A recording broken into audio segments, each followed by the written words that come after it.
čia Jurgutis mūsų yra nepaprastai talentingas, kiek liečia improvizaciją. Gal jūs galit padaryti, ką nors iš lietuviškos dienos biskučių, kad mūsų iškel, ką? Tai gal tada pamėginsim, pabandysim. Čia bus labai įdomu, pažiūrėsim, kaip išeis.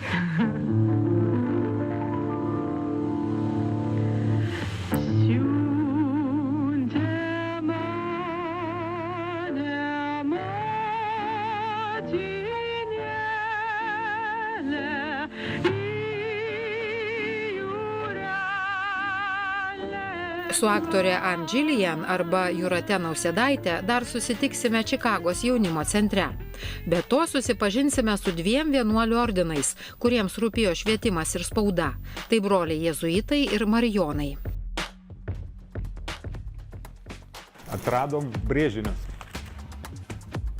Gyvuok tada kuo ilgiausiai, tu draugė ir vadovė mūsų. Jaunimo centre ant scenos užlipo ir vis sukietuoju Lietuvos himną. Tai yra tikrai vienas iš dažniausiai fotografuojamų vaizdų. Mažam kambarėlį ugnelę kuriu. Esame Čikagoje, Geidžio parke, pietvakarinėje miesto dalyje, į šiaurę nuo Market Parko.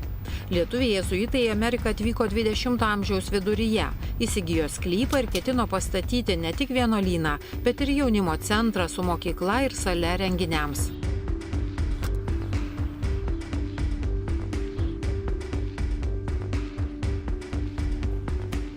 Su architektūros istoriku Vaidu Petruliu keliaujame į jaunimo centrą. Atvykom į vieną ikoniškiausių lietuvybės vietų visoje Šiaurės Amerikoje. Sakydamas ikoniškiausia, tai visų pirma turiu galvoje šitą vytį, kuris padarytas pagal Čiurlionio Vyčio preliudą. Bet vytis yra tik tai ženklas, tik tai simbolis, o svarbi yra visa šita vieta, visa šita aplinka. Tai ko gero didžiausias savo masteliu lietuviškas objektas Čikagoje. Architektas Jonas Kovakovalskis, statybos darbais rūpinosi inžinierius Juozas Augustinavičius. Šiandien čia veikia jaunimo centras, lituanistinė mokykla, lituanistikos tyrimų ir studijų centras, archyvas ir Čiurlionio galerija. Tiek paminklas, tiek centrinė dalis yra projektuoti Jono Muloko.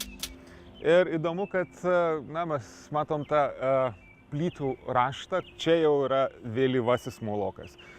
Čia yra jau Mulokas bebaigiantis karjerą ir aš sakyčiau, čia yra to jo pomėgio žaisti su spalvotomis plytomis įspūdingiausias įgyvendintas projektas.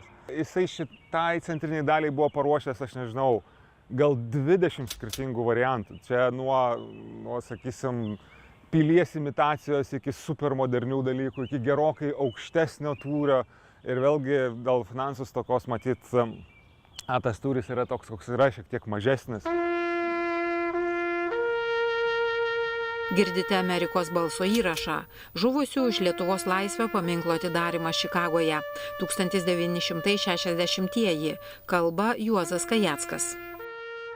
Kai priešas nutildė karo muziejaus Kaune trimitą, pritilingos Lietuvai Amerikos karių trimitas šiandien mūsų žuvusius pagerbė.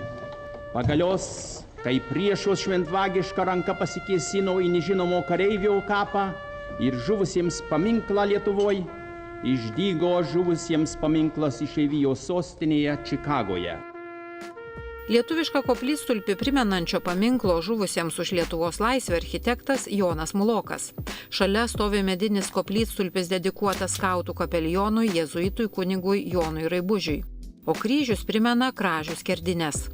Šio ansamblio išskirtinumas Jono Muloko ant fasado sudėliotas spalvotų plytų vytis.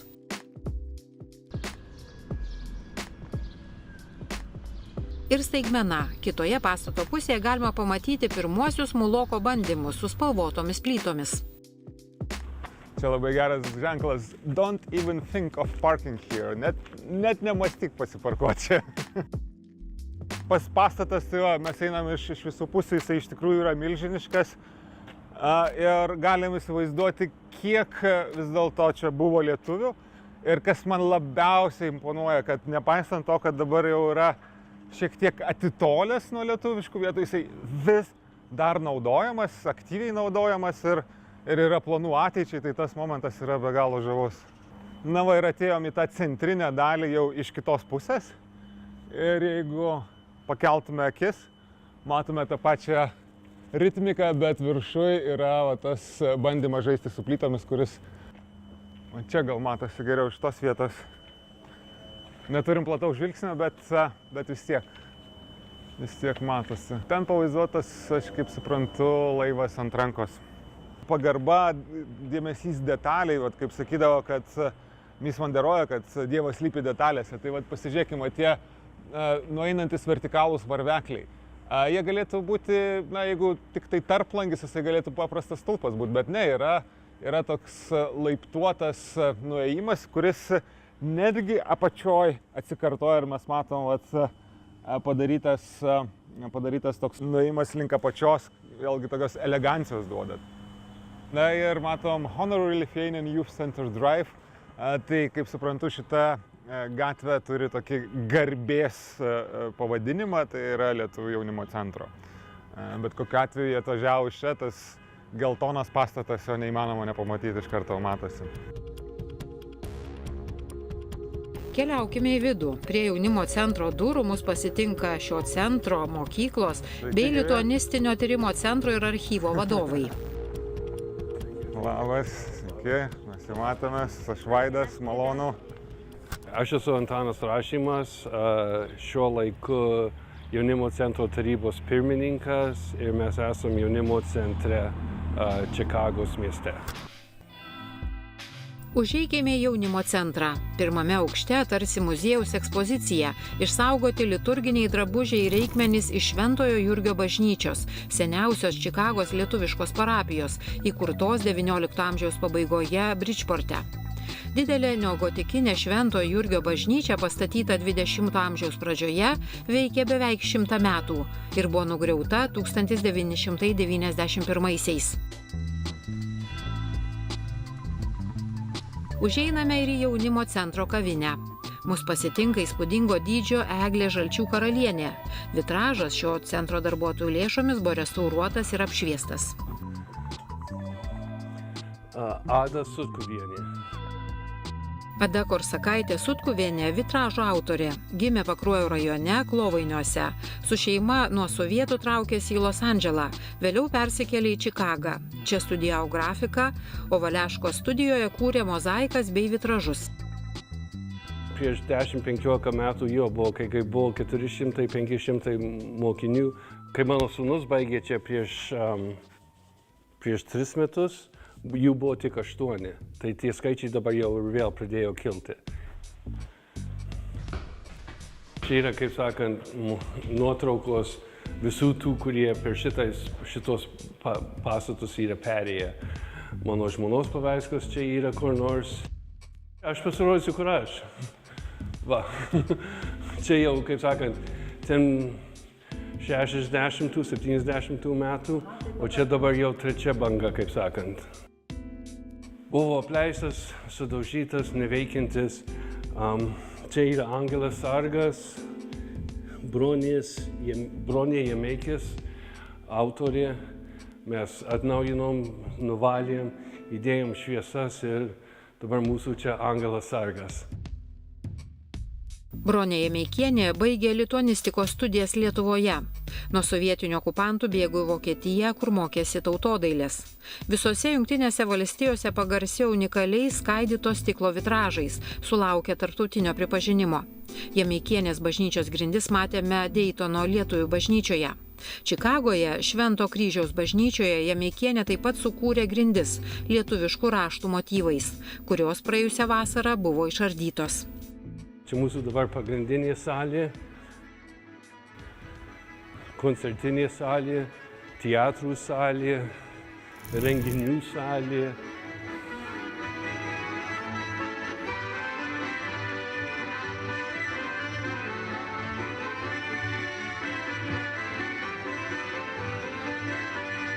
Mokykla randasi čionai, Mėlynos taškas, o va iš kur suvažiuoja visi mokiniai. Iš Čikagos va kiek suvažiuoja, tiksliai neparašyta, kiek iš Čikagos, kiek iš pietinių priemiesčių ir net iš šiaurės kiek suvažiuoja. Čia vėl meno tik noriu parodyti. Stankūnienės. Magdalena Stankūnienė gimė Oželių kaime Vilkaviškio apskrityje. Užėjus sovietams pasitraukė į Vokietiją. Iš ten persikėlė į Didžiąją Britaniją. Londone studijavo Dailės akademijoje, dailę studijavo ir Čikagoje. Meno ir kultūros mecenatė. Tvarkė meno archyvą Lituanistinio tyrimo ir studijų centre Čikagoje. Tautodailės kambarys, muzikos kambarys, vėl tautodailės kambarys. Čikagos lituanistinė mokykla sumažėjus vaikų skaičiui sujungė 3 lituanistinės mokyklas į vieną. Antanas Rašimas jaunimo centro tarybos narys. Jo tėvai, Alesė ir Kostas antrabangiai lietuviai, į Ameriką bėgo kartu su Antano seneliais, Aleksandra ir Antanu Ankutavičiais, bei Emilija ir Antanu Rašimais. Mama kilus iš Pilviškių Barzdų, Suvalkietė tėtė kilęs iš Vyžuonų prie Utenos. Lietuva nėra toks didelis kraštas, kad negalėtum per 2 savaitės pilnai apvažiuoti. Tai mes, kai nuvažiuojam, draugų ir giminių turim visur, nuo Klaipėdos iki Leliūnų ir nuo Leliūnų iki Alytaus. Skaitausi, aš esu Kanados lietuvis, bet dabar gyvenu Amerikoje. Tai esu...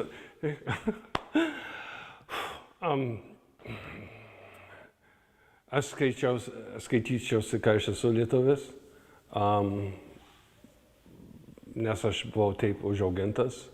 Pradėjau kindergarten, nemokant angliškai. Anglų kalba yra mano antra kalba.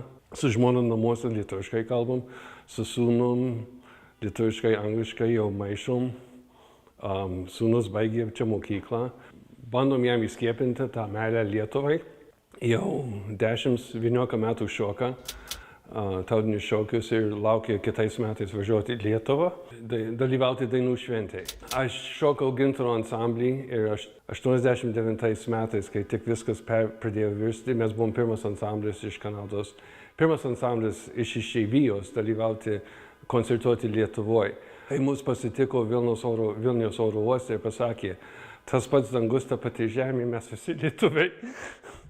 Tai bendraukim, draugaukim, mes visi lietuviai. Nėra ko viens prieš kitą kilti, bendraukim, dirbkim kartu, nes mūsų tik 3 milijonai, kaip sakant.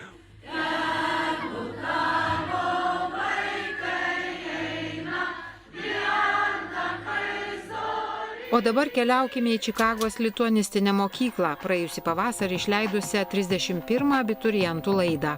Prie mūsų jungiasi mokyklos vadovė Vida Rupšienė. Trumpa ekskursija po mokyklą. Mūsų darbo diena prasideda nuo mokytojų kambario raštinė. Dirba mokykloje mokytojai, kurie, galima sakyti, savanoriauja, mes algos negaunam per didžiausias. Alga yra mokama mokytojams iš vaikų surinktų mokslapinigių, kurie yra tikrai ne per didžiausi. Ir visa kita yra rėmėjai. Kiekvienais metais mūsų abiturientai rašo apie save truputėlį.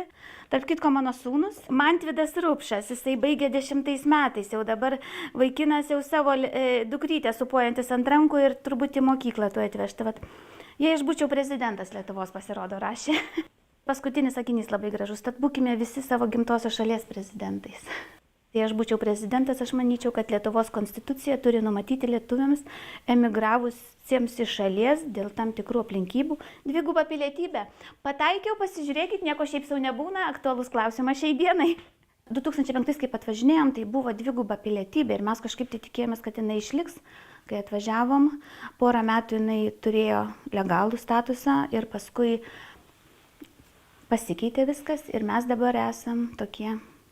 Nei ten, nei čia. Aišku, mes esame lietuviai ir lietuviškai ir mes turim namus Lietuvoje, Kaune palikę ir mes kasmet važiuojam. Sūnaus šeima ir dukters šeima yra visiškai lietuviška. Jie abudu yra lietuviai ir dukra irgi abudu lietuviai. Tai jeigu vaikas, žinot, turės rinktis tarp to ir to, tai labai skaudu.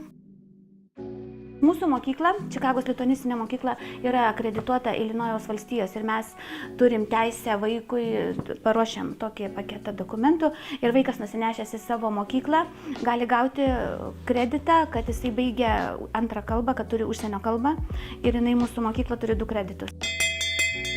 Taigi čia lietuviškai šnekama nuo 3 iki 16 metų. Lituanistinę mokyklą pradedama lankyti nuo darželio. Viskas vyksta lentoje. Labą dieną. Vaikai labai mėgsta, žinokite, šitą senąją lentą ir mėgsta kreidę. Aukštesnioje mes mokinam lietuvių kalbos, lietuvių literatūros, lietuvių istoriją, Lietuvos geografiją. Mokinam išeivijos istoriją, tai yra visuomenės mokslas. Turime tokį mokslą pavadinę iškalbos meno, kur vaikai daro projektus ir lietuviškai žiūrime, kaip jie pristatinėja, kaip elgesi su lietuvių kalba, kaip jie moka pristatyti. Turim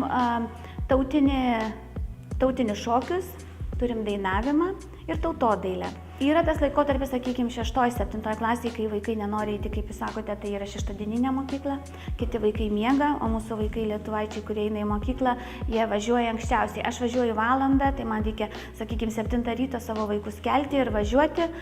Kiti dar iš toliau atvažiuoja, kiti gal aplinkui, bet taip, tai yra laisvadienis, kai vaikai žino, kad kiti to nedaro, ką jie daro. Bet žinokit, 9-10 klasė būna viskas. Draugystės iki numirimo, čia vaikų negali iškrapštyti iš klasių, po pamokų tėveliai laukia už durų ir važiuojam namo, draugystės pirmos čia tokios lietuviškos ir stiprios, kadangi mūsų vaikai mokyklose lituanistinėse, tai kai pradėjo, sakykime, eiti vienoje klasėje, tai jie su tais pačiais draugais žygiuoja iki pat galo.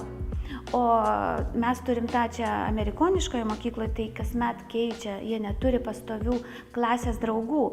Tai va čia, žinokit, toksai ateina jų toksai bendravimas. Tikrai aš manau, kad net ir pirmos meilės, pirmos draugystės ir draugystės visam gyvenimui lietuviškos susikuria čia. Saugokit kalbą, išnyks kalba, išnyks tauta. Ir tai yra vienas iš svarbiausių dalykų, kai tu gali ateiti ir pasakyti labą dieną, tai aš ir aš tave myliu savo gimtąją kalbą. O dabar su Robertu Vitu keliaujame į jaunimo centre įsikūrusį Lituanistikos tyrimo centro muziejų. Čia yra klasės, mokyklai ir čia yra Lituanistikos tyrimo centro toks muziejus. Tai čia mes tą muziejų pastatėm prieš maždaug 30 metų, kad jaunimas galėtų matyti tuos eksponatus, galėtų matyti dalį savo istorijos. Profesorius Jonas Račkauskas buvo vienas iš lituanistinių tyrimų ir studijų centro steigėjų 1981. Šiandien tai didžiausias lietuvių mokslinis archyvas ir knygų leidėjas už Lietuvos ribų. Pasak Roberto, čia ateina ne tik 3, bet kartais ir 5 kartos lietuviai, jau nebemokantis kalbos, bet norintis sužinoti apie savo šaknis. O koks eksponatas Robertui įdomiausias? Man rodos, kad va čia yra įdomiausia. Ir kodėl? Tai pirma, tie metaliniai kryžiai buvo iškalti 18 amžiuje. Kaip pas mus pateko? 1989 metais Marijonų ordinas Connecticut valstijoje likvidavo savo lietuvišką biblioteką. Jo tenai labai mažai lietuvių buvo. Tai Putnam, Connecticut. Tai mes nuskridom, supakavom knygas ir periodiką, sukrovėm sunkvežimį. Jau tas sunkvežimis yra užrakintas ir tas vairuotojas pasiruošęs išvažiuoti į Čikagą. Staiga vienas kunigėlis atbėga. Kas laiko ką nors yra suvyniota. Ir jisai klausia, ar jūs gal norit tą angliškai? Do you guys want us? O tas vairuotojas žiūri į laikrodį, sako, aš jau turiu važiuoti į Čikagą. Aš jo prašau, žinai, tik tai atrakink spyną, įmesim, pasižiūrėsim Čikagoj, tvarkoj. Čia atvažiavom, atvyniojom, yra tie kryžiai. Jei mes būtumėm išvažiavę 5 minutės anksčiau, jisai būtų turbūt suradęs ir tik tai išmetęs tuos kryžius. Dar viena neįtikėtina istorija. Čia vadinasi Kryžkelės Marija. Tai buvo tokia Sofija Jalionienė. Jinai buvusi Lietuvių skautų sąjungos vyriausia skautininkė, skautų aido redaktorė. Ta statula daryta maždaug 1870 metais buvo ateizmo muziejuje, dar sovietmečio. Sofija buvo tenai nuvykus 71 metais, turėjo ten pažįstamą, kur dirbo ateizmo muziejuje, stačiai pavogė tą statulą, Sofija suvyniojo tenai per Maskvą, kaip nors tada atgabeno į Čikagą, bet jinai jautė, kad jos laikas čia jau eina prie galo. Tai buvo lapkričio 25 dieną, jinai man tą statulą atidavė, jinai mirė lygiai už mėnesio gruodžio 25, Kalėdų rytą. Roberto Vito mama Gražina iš Rokiškio, tėvas Jonas iš Vilkaviškio. Jie buvo karo pabėgėliai dipukai. 1950-aisiais atvyko į Ameriką. Susitokė Detroite, Švento Antano seniausioje lietuvių parapijoje, tada atvyko į Čikagą.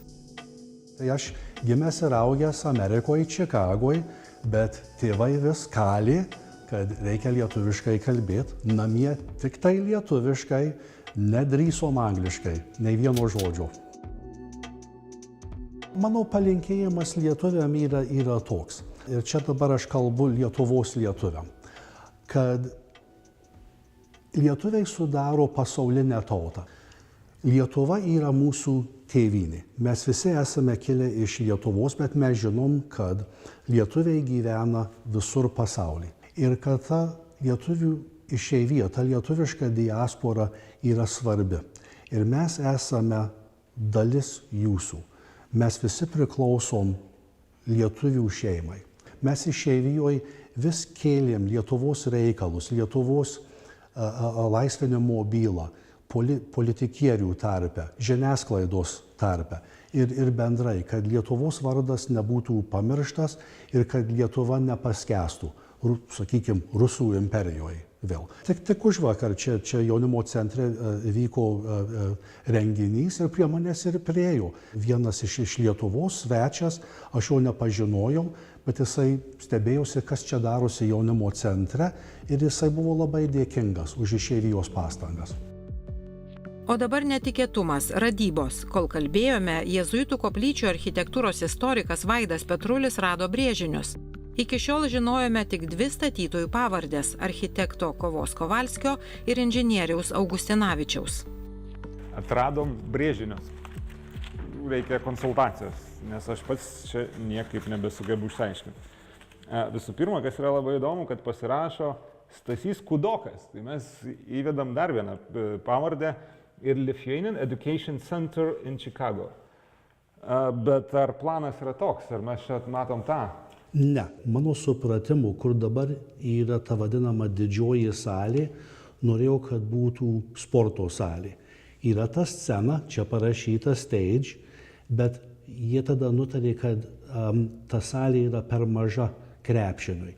Bet tapo salė koncertam, susirinkimam. Bet pati struktūra, tai jinai ta vadinasi? Tai vadinasi, Kudokas irgi buvo prisidėjęs prie projektavimo? Nu, gal prie projektavimo, arba gal iš pradžių yra jo pavardė, gal čia buvo pirmos mintys, kai jėzuitai pradėjo galvoti apie statybą. Tai labai įdomus dalykas, iš tikrųjų mes tada įvedam dar 3 pavardę. Taip. Iš pradžių buvo bendradarbiauta su Kudoku, Kudokas kažkokį pasiūlymą pateikė, o jau Kovos Kovalskio paruoštas brėžinys yra artimesnis tikrovėje. Taip. Praėjusių metų gegužės pabaigoje įvyko neįtikėtinas dalykas. Savo žemę, rezidenciją, koplyčią ir pastatus Čikagoje broliai jėzuitai padovanojo jaunimo centrui. Jaunimo centro aukso amžius 1974. Tuo metu čia veikė apie 70 lietuviškų organizacijų. Atsisveikiname su broliais jėzuitais ir keliaujame pas brolius Marijonus, kurie rūpinosi spauda, laikraščių ir knygų leidybą.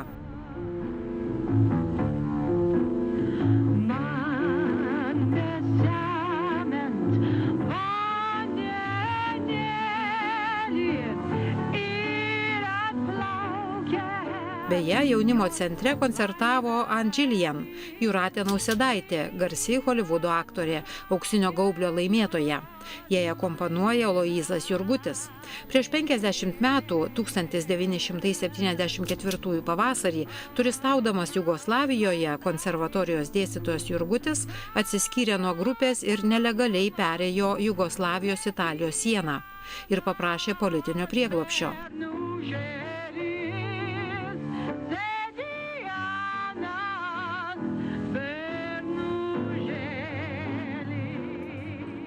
Anksčiau čia daugiau lietuvių aplink gyveno, dabar daugiau ispanakalbiai aplink gyveno. Pavyzdys, kaip galima mažoje vietoje sukurti grožį. Ir jeigu aš stoviu centre, tai aš matau šviesą įvairiais įmanomais pavydalais. Rinko viską kompiuteriu ant tokius juostus ir tada linotipas pagal tos tekstą išmušdavo. Girdžiu, kaip motulė kalba su kariu. Aš gal kažką netaip čia žodžių. Gal sumaišiau žodžius, bet, žinoma, liaudės daina tai galima maišyti.